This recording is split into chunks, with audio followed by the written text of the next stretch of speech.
Hi, this is Dan Wangerin again, and I'm here with my Ludwig 16 by 22 inch bass drum, and I'm starting with the resonant head. And normally, before I start tuning this, I would take out the kick port, but since the kick port is right there in the center, I'm just gonna leave it in so that when I press it in, I can see where the wrinkles are. Also, I'm gonna try and straighten out the uh, the head with the logo, the Rimshot Locks logo, and and something that I got to keep in mind, something that I should probably make make known is. This bass drum here actually has a lower pitch when there's more muffling in it, and my 14 by 18 bass drum has a deeper pitch when there's less muffling in it. And what happens is you're actually left with two completely different sounding bass drums. And that's actually a good thing because the amount of muffling that you put in the drum, it actually does affect the pedal action of it affects the feel as well as the sound. So that's all something that you should keep in mind. But this is just how I tune my drums, so you can see if it's right for you. This one. I tune to a lower note. I actually tune it to B, lower B, and let's get started.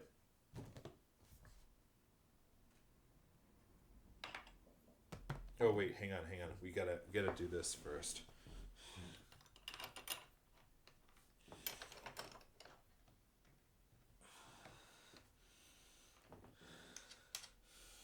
All right.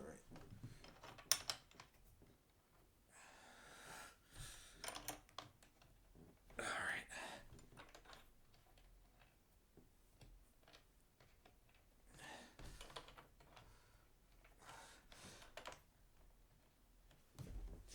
Just something to keep in mind too. I also like to tune my bass drums like this, as opposed to upright on the kit. It's just easier for me that way. Okay, wrinkles there. Wrinkles there.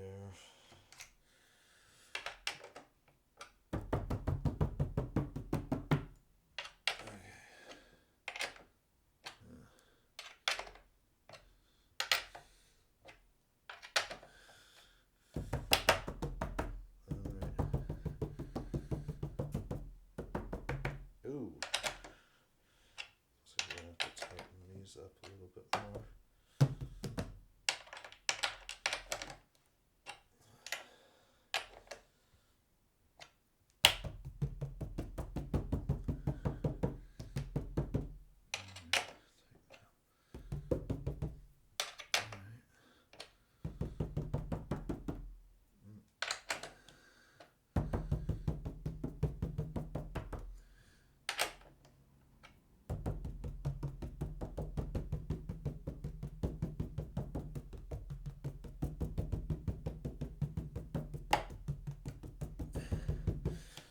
Okay, so let's see. I'm just gonna go around here, see if these are all tightened up. Now let's actually go just a little bit more.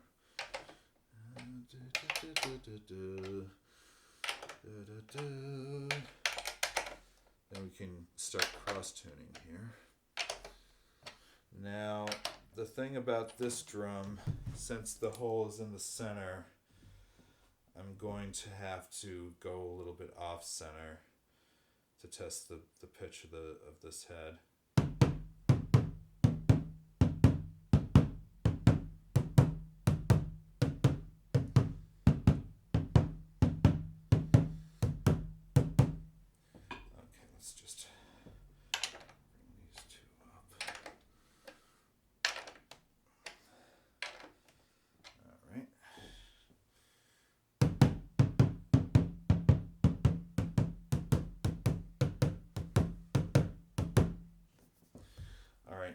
let's just see where we are.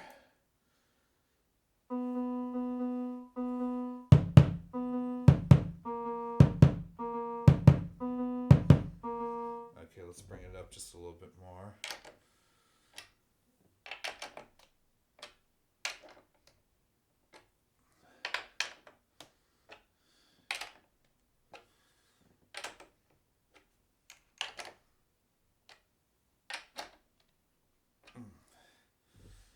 Okay. That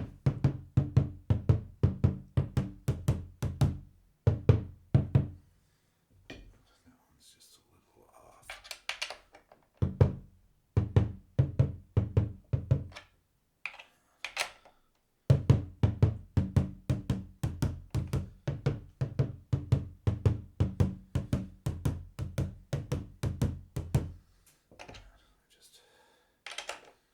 Just go around like that. I think at some point I'm going to have to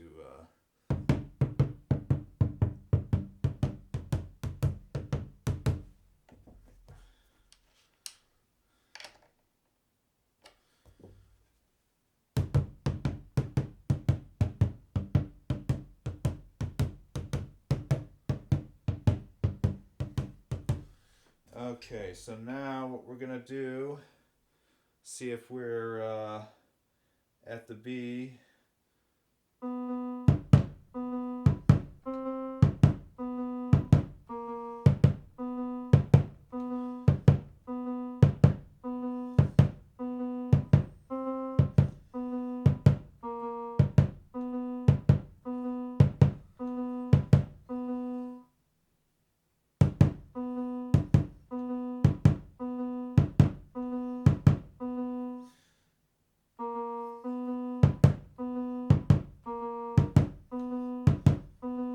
Now, another thing too, I don't know whether I mentioned this in the other video, but I don't really, I only tune to the initial attack. I don't really tune to, the pitch bends or anything like that. Luckily in this bass drum, this bass drum's a little bit deader, so this doesn't have as much pitch bend. And I'm going to tighten the rim shot locks here. And let's see, I'm just going to go like that. Alright. And then just go around.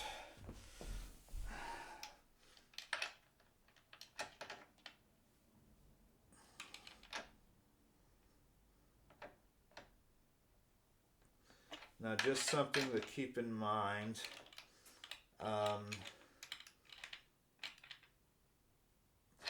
These rim shot locks really do work, and the only real reason for this video was to help people understand, well, not just how to get a good bass drum sound, but also how I've gotten the sound that I have that seems to work for me.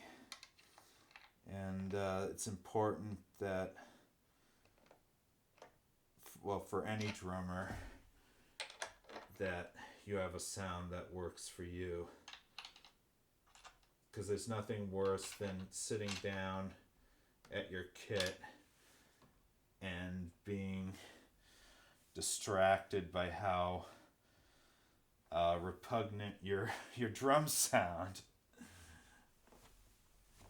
Because I think every drummer has had that thing where they sit down and they're like, "Ew, this sucks." Okay, now I'm gonna flip this over, and I'm gonna do the batter side in much the same way. This time, what I'm gonna do is just gonna make sure that the beater impact patch there is perfectly level. Now it's also kind of, I didn't really use these beater impact patches until I was in this band called The Dark. And I found that if I broke a snare drum head or broke a snare wire, you could just change your snare drum, and you can't do that with a bass drum, especially if you're using like harder beaters than usual, like wood beaters or those plastic beaters that DW makes. A lot of drummers actually use the backside of those, and they can still do a number on your heads.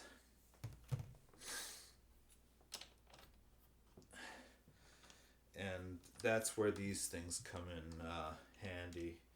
Some of them actually, a lot of people complain about these things, making the bass drum a little too dead, but I kind of like, the fact that it adds more punch to the drum. But I'm not entirely sure that I can really recommend that the guys at Jam Spot to use these, because they had different people with different pedals coming in all the time. So, but it does extend the life of your head, and that's important. Now I'm gonna start doing what I did before. This one I have a little bit recessed because of my double pedal.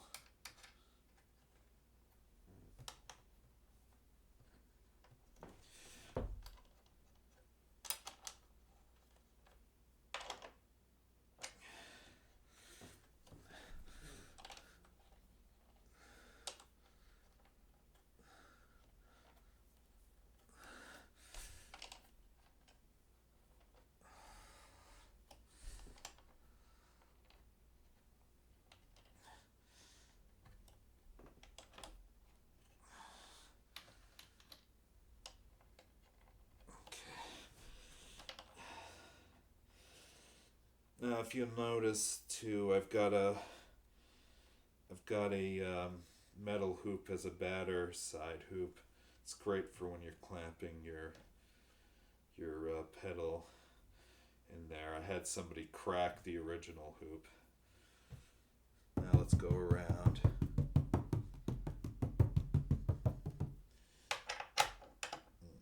Just bring everything up.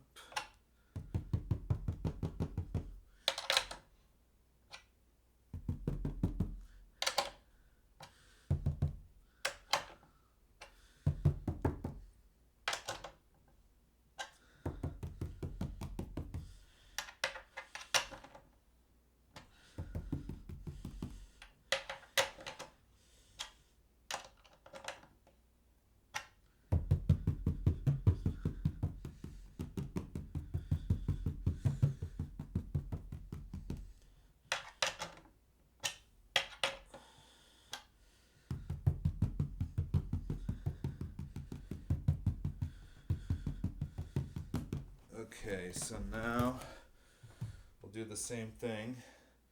Just strike the mallet over here.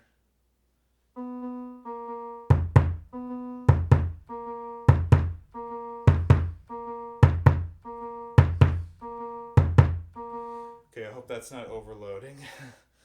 Okay, now what we do, let's see.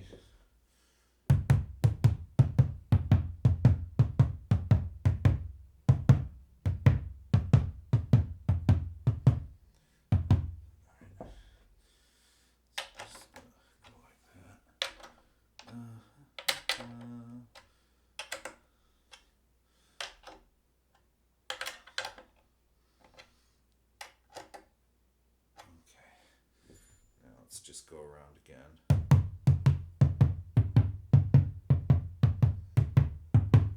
Okay.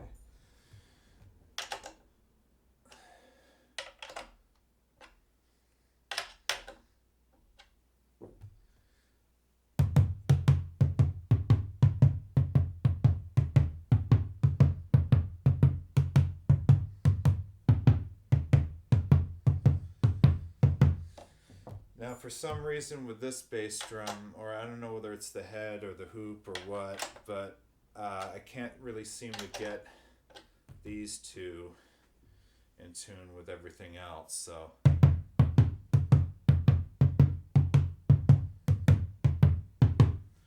Try going just a little bit tighter here to see if it'll work.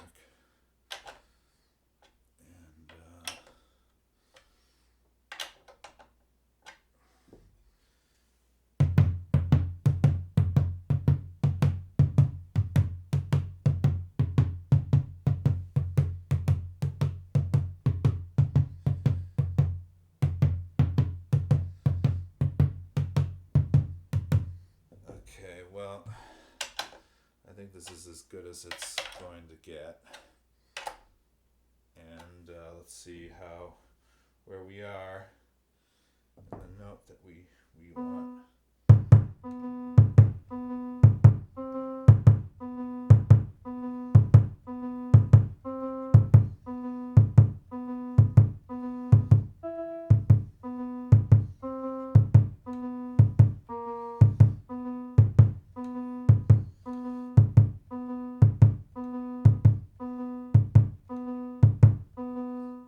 Okay, now what we're gonna do is we're gonna put it upright, and I'll turn it away. And now let's see how we do now.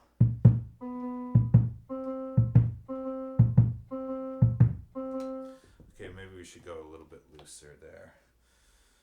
Let's see, let's just loosen these. Well, actually, you know what? I'll keep those the same. And then, since those were the problem ones.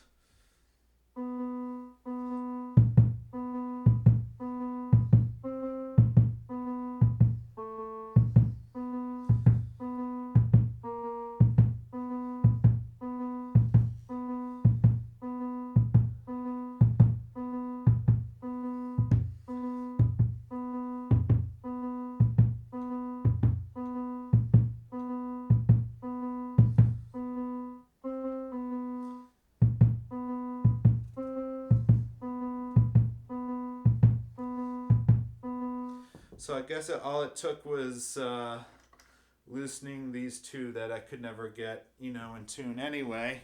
And now we've got ourselves a drum tuned to the needs that I demand it to be.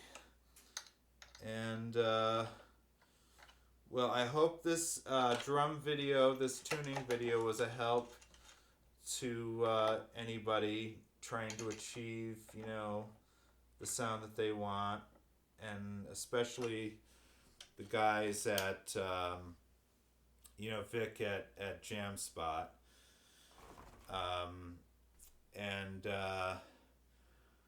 Right now, what I'm gonna do is tighten up these rim shot locks. And if you're not using, you already know. if you're not using rim shot locks, then you should be. Dan Wangerin, over and out.